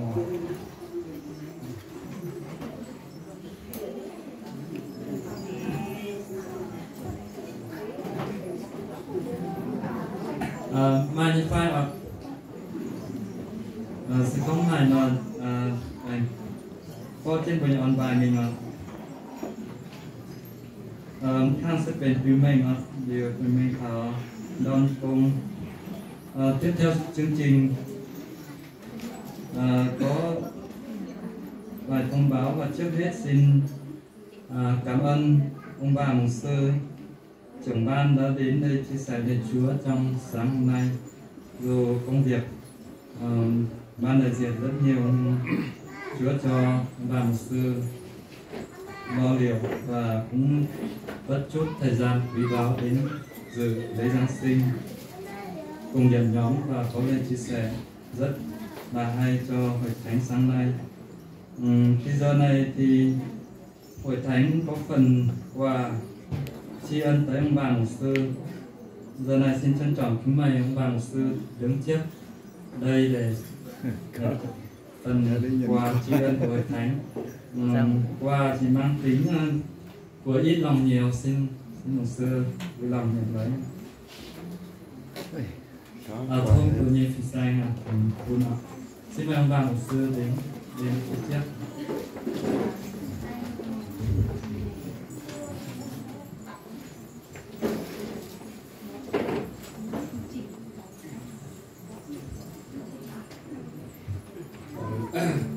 Xin cảm ơn Chúa cũng như trước sự vừa hướng dẫn chương trình. Thì giờ này có phần tri ân đến ông bà mục sư. Cảm tạ ơn Chúa dù là công việc trong ban đại diện cũng như là ông mục sư quá nhiệm và cũng kiêm nhiệm nhiều nơi rất là bận rộn, không được đến ngày lễ này thì mục sư đi nọ đi kia rất là vất vả. Nhưng mục sư yêu hội thánh của Đắc Quốc và cũng không sợ khổ nhục, nhấn lời mời của hội thánh bất cứ thời gian quý báu này đến dự mừng Chúa Giáng sinh, và cũng có lời Chúa rất là bổ ích cho bản thân chính mình tôi cũng là tất cả trong hội thánh của Đắc Quốc. Cảm tạ ơn Chúa. Xin Chúa ban phước cho chính mình mục sư có sự khôn ngoan và lèo lái hội thánh trong chính nhà chúng ta, và cũng nhớ đến hội thánh Đắc Quốc, luôn luôn sự cầu nguyện cho hội thánh Đắc Quốc. Một lần nữa xin Chúa ban phước cho mục sư và gia đình mục sư. Hội thánh không có gì báo đáp cho mục sư và bà mục sư. Hội thánh có ít quà nhỏ, xin mục sư vui lòng.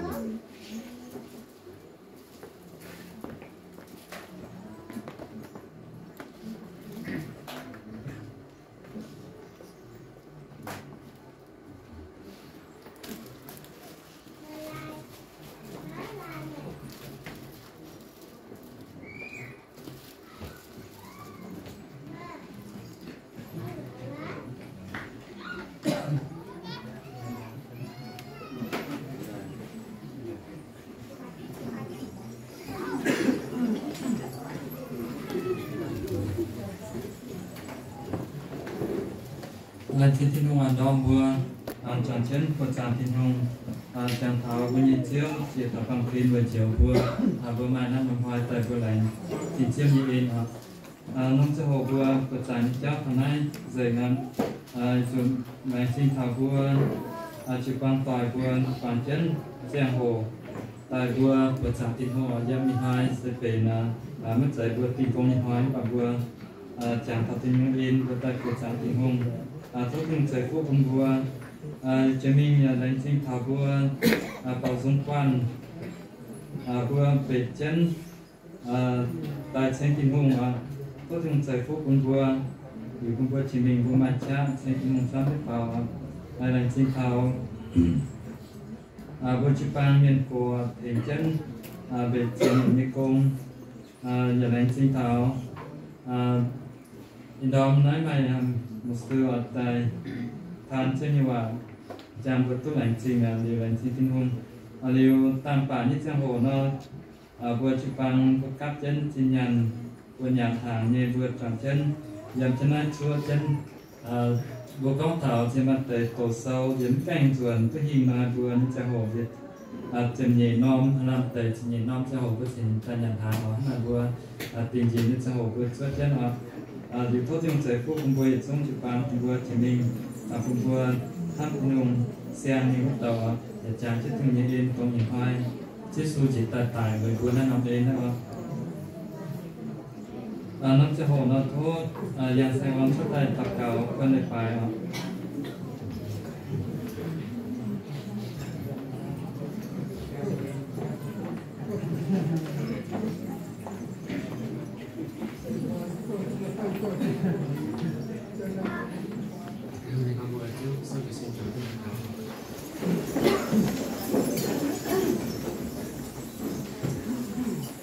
trên hải những nghe rằng thì trước thì luôn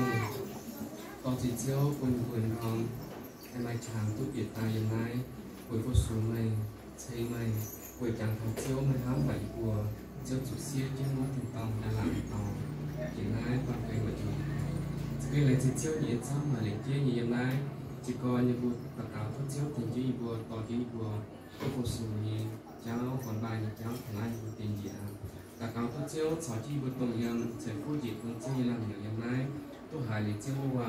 bây giờ nó là cú chân giặt càng chân tôi chiếu nhìn không từ vùng mới của lại chiếu thì chiếu ăn năm chân mùi của bà con già là tất cả tốt chiếu chỉ cầu chi vừa chúng ta tàu bỏ lan miền như này vừa như vừa lan rồi lan như béo chỉ tôi chiếu như bài con như lại chỉ chiếu nhìn xong mà chiếu ăn lịch chế nhẹ tàu mới như đi từ sai hài ngoài tốt gần lúc ăn nhẹ quên cái chụp bà tôi chiếu nhà thùng thang nhìn cảnh cháu bây giờ chỉ cần chút tàu sau đó còn nhiều tôi chiếu đang chỉ có vừa ổn định chính chính thì tâm trạng của mình là cao tôi chiếu quên chi với trang hồ in chế suy nghĩ hồ Amen.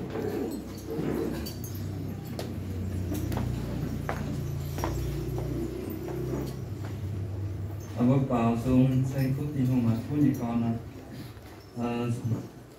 sau bài hát tôn vinh chân thần xin trân trọng kính mời một sự trần ban lên cầu nguyện tốt đấy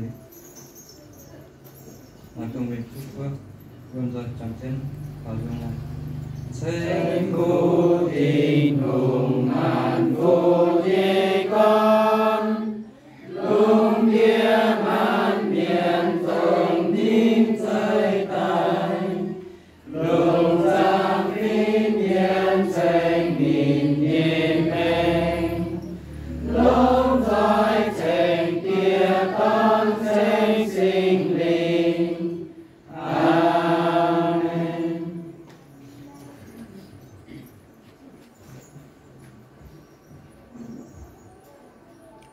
Nguyện xin Đức Chúa Trời ban ngôi, ban tình yêu thương đời đời của Đức Chúa Cha, ân điển hằng rời rộng của Đức Chúa Con và sự thông công dẫn dắt của Chúa Thánh Linh ở cùng hội thánh của Chúa trên đất này. Đặc biệt xin Chúa ở cùng và ban phước hội thánh của Chúa, con cái của Chúa ở tại đất quốc này, từ nay cho đến ngày Chúa Giêsu tái lâm. Amen.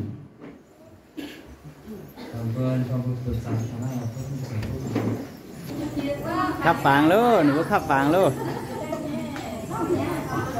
Nay cố dầm khai trong cái bữa miền nó chiên yêu miền.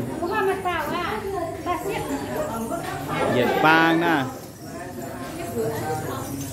Tế nó mà ngã miền mà ngã chán ha, én tế này xuống cái chiên miền rồi. Nay hầu ở miền,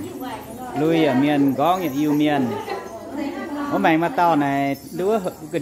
đĩa cháu ngã yếm giấy yêu miền.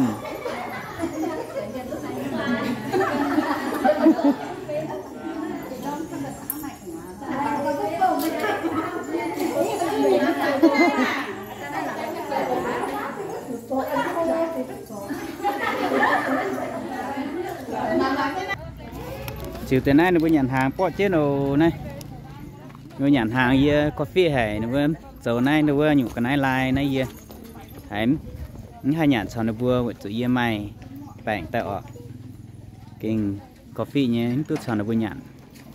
thôi thì không sẽ phút của nó vừa xuống tôi cảm nhận cảm hiếu tại cho hôm nay để diễn tôi nhận như này nhà này ọ thì hoài bây giờ lấy bài sẽ dễ bữa nay ta được vừa nhận hàng ạ nay nó vừa chưa trên chuối canh sườn nó sẽ nó vừa nhận ạ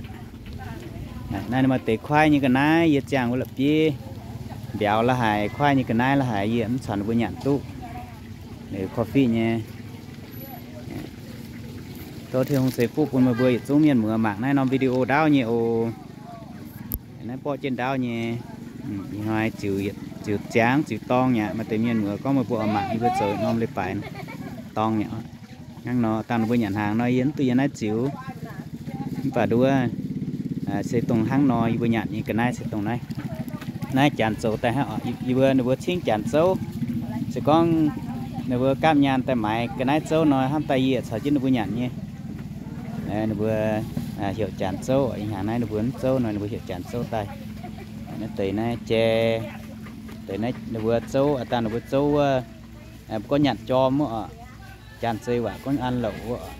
mà chết cha là hay béo là hay chưa bữa đi tới hiện tụng o mới tới giang ngùng o sọp trên vừa là vừa nhục cái này mi nhập vàng nãy tới yếm khoai như cái này vừa như tôi vừa miền và nó hiểu chán như quả hiểu mực nó quá nhìn màu nhé một số tập chủ cái phần chữ sao mai vườm nhung này thì kiểu Pepsi ở mày vừa cam nước cam nữa nó mẹ tây sitting nó chịu tây tây pot chết con vừa miền của bạn nay bệt như miền như này nó vừa can chết bệt ta nó vừa ra hơi miền nhỉ vừa chinh thì nó đúng là vừa mấy cuội tập vùng có hiệu làn như bữa nay có hiệu nhà hàng nữa chinh tay dâu bún nhạn nó xe mày xăm bốm nhé mày tút chẹp lên bốm nhọ hang nó như bốm nó chẹp tàu hang nó mà tê nó vừa chấm nhàn ở cố giờ nó chấm nhàn nó vừa mai phèn là hay nó cũng cám nhàn liều nó sứt mà tê hay phan phèn là hay nó vừa nhàn nó tút cám nhàn như này hang nó con vừa miền vừa hang nó lạnh xinh xám